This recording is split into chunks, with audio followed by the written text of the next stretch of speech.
With MSI being the next big event for League of Legends, I wanted to talk about something that plenty of people have talked about already: the lack of international events in League of Legends in general, but maybe from a little bit different perspective and a little bit different idea and a little bit different solution to said problem. Not that no one's ever thought of this solution, but kind of like a different way to promote it and why. Because we there's a huge problem right now when you're trying to grow your game globally. It's a global game. I mean, the biggest leagues in the world are all over the place. The four major regions, NA, EU, Korea, and China.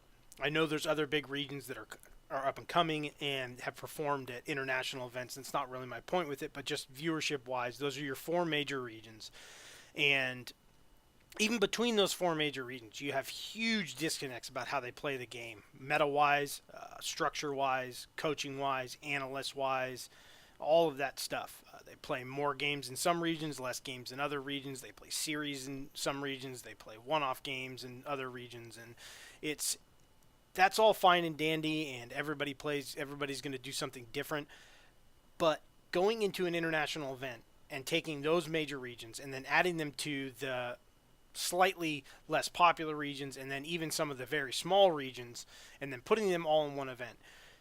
Right at the beginning of it, you already have the biggest problem with this is you're only taking one team from each region to this event, which seems ridiculous that you would set up this giant event, set up all this stuff, pay all this money, do all these things, send all these broadcasters there and put it all over Twitch and spend a lot of time, money to send all this stuff there and only have one team from each region. It's really odd to me. It's not going to grow your game any better than sending two teams from each region or even three teams from each region. But in that concept, even right now, you're not just looking at how many teams they're sending to each region. You're looking at some of the problem, too, that when you're sending them this region, you don't just have a main event where even these smaller leagues get to send their big dogs up against the top teams. They have to play in this play-in thing, and then they get reseeded, and you're cutting out all these games that don't need to be played. This is not a physical sport. There is a mental aspect to it, and physically having to sit up there for a few hours and do this stuff can sure be taxing, but you're not playing hockey every day. I mean, you're not this isn't a grind in that physical aspect of it. You could be putting on many, many more games. You could have two streams. You could have ones that are being recorded off stream. You could be doing all this stuff. It's not about just the viewership in that sense. It's about building your game and building up these organizations. By sending only one organization, that's already a talking point that we'll get to in a second. But if you're going to send these smaller organizations there, make sure they get to play someone from one of the bigger regions. Make sure they get to interact with them a lot. Make sure that the coaching staffs and stuff like that get to interact with each other. I'm not saying they have to give their secrets away. They have to tell them how they're meta, how they do their analyzing. That's not the point. The point is that they get to interact with these people. They get the players interacting together, and you'll see this in other sports where there's international events, the World Baseball Classic, stuff like that. They interact with each other. They share stories. They share, techniques. They like to talk about their region, how it's a little bit different from their region, what we do better over here, what you guys do better over there. That's part of the game. It's part of the fun of it, but it's also part of growing your brand. It's also part of growing your league, growing the player base, growing a younger generation of players getting to see this, getting to see these interactions, getting to see I want to be there someday. I want to be part of that, and then they go and work harder and get into that stuff. So if you're not going to bring more teams, which you should be bringing at least two teams from each region to this. But if you're not going to, then make sure not everybody can play everybody. There's a lot of teams at the thing in that situation if you want to look at it that way. But if you're only going to bring one team, you could definitely set it up over a little more extended period of time if you needed to. And just give them a chance to play each other, to be on stage, to get that experience, to get that situation, where they're going into a 5-game series against a Griffin or an RNG or an IG or something like that, or an OG, and you start, or G2 and OG, you start to you start to grow and you start to get bigger and bigger, and it also lends a credence to these smaller regions when their fans get to watch their teams play against them, win or lose. They get to see that. It's going to bring more fans to it. It's going to bring more people, someone who might not watch a lot of League of Legends in Turkey, for instance, but if Turkey's big team's going up there and he's going to tell his friends, hey, they're playing SKT this weekend, more people are going to watch that from that region, and that might get them into the game. That might get more people to watch your game. So I don't understand why you would only send one team there. I understand maybe why you only have 2 international events a year. It's still really weird to me. There should probably be more. But if you're only going to have 2 of them, and I don't count Rift Rivals and All Stars and all that stuff. Those aren't like tournaments like Worlds or MSI. So I don't really count them in that situation. But if you're only going to have 2 of them every year, and MSI being a very important one because it gives us kind of a roadmap of how the season's going. Is this team just really hot? And as soon as they get to international play and have to deal with some other styles, they're going to get trounced. I personally can't wait to see. I'm hoping Griffin makes it out of there. I really want to see them internationally. As much as an SKT going is probably better for your viewership numbers, but I want to see a Griffin in an international event. I want to see Griffin play G2. I want to see Griffin go up against RNG or IG, whether they make it or not out of China, because of how that's another region that's very different. It's kind of a slow start to the season, and the Chinese New Year hits, and then everyone kind of gets into the flow of things afterwards. There's a long gap. They're a couple patches behind at certain points, so it's an interesting change, an interesting difference in play styles and meta. They're sticking to a meta for a much longer period of time than the other 3 major regions are.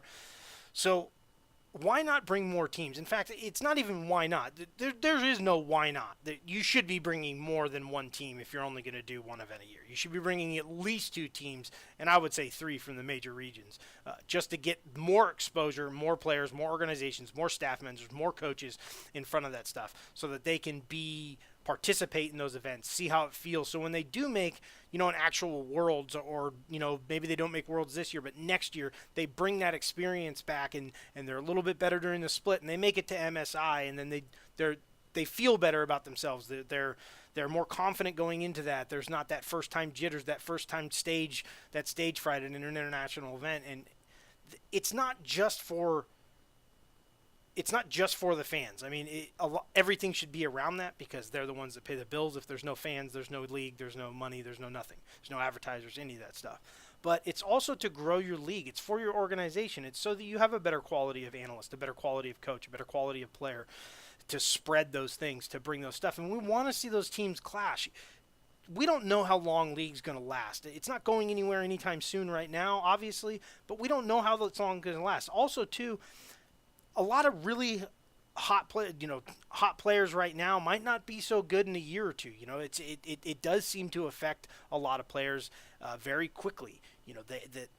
The best players are usually a lot younger, and there's not a lot of older players in the league. We're starting to get a couple of them that are starting to get up there in age, but even when you talk about someone like Faker, I mean, he's still a kid at the end of the day, and he's one of the veterans that everyone talks about, the greatest of all time, et cetera, et cetera.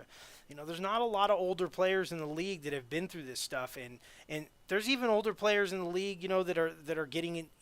We consider them older players in the league when they're 24, 25, 26 years old, which is crazy. In any major sport, they'd be just starting their career most likely, or just getting into the prime of their career.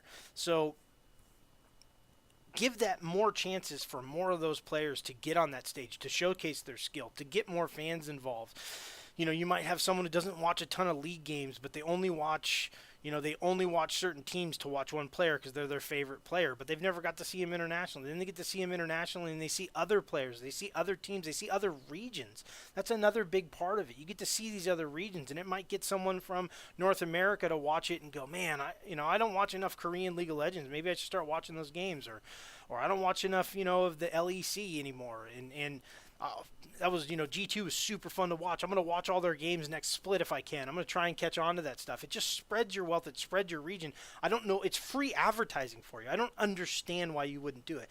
And I'm sure we'll never get a straight answer, because you never do. But it doesn't make any sense to me why you wouldn't try to grow what's going on, why you wouldn't try to. Your franchise teams now, it doesn't matter. Like, you're not going to lose these teams overnight. Like, they can't get relegated in, in a couple of your regions now. They're franchised. They're stuck in there. They're locked in.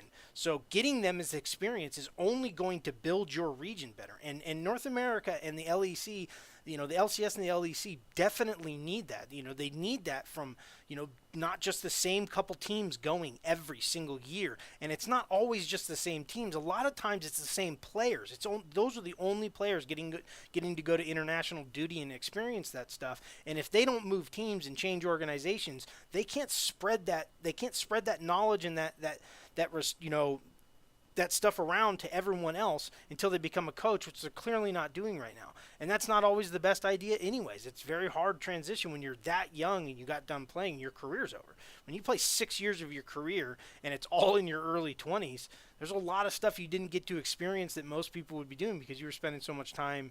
There's a lot of life to live in that situation. So give these guys a chance, give these players a chance, these organizations a chance to get up on that stage, get the experience, bring it back to your region, and hopefully grow your region and make it even bigger than it is right now.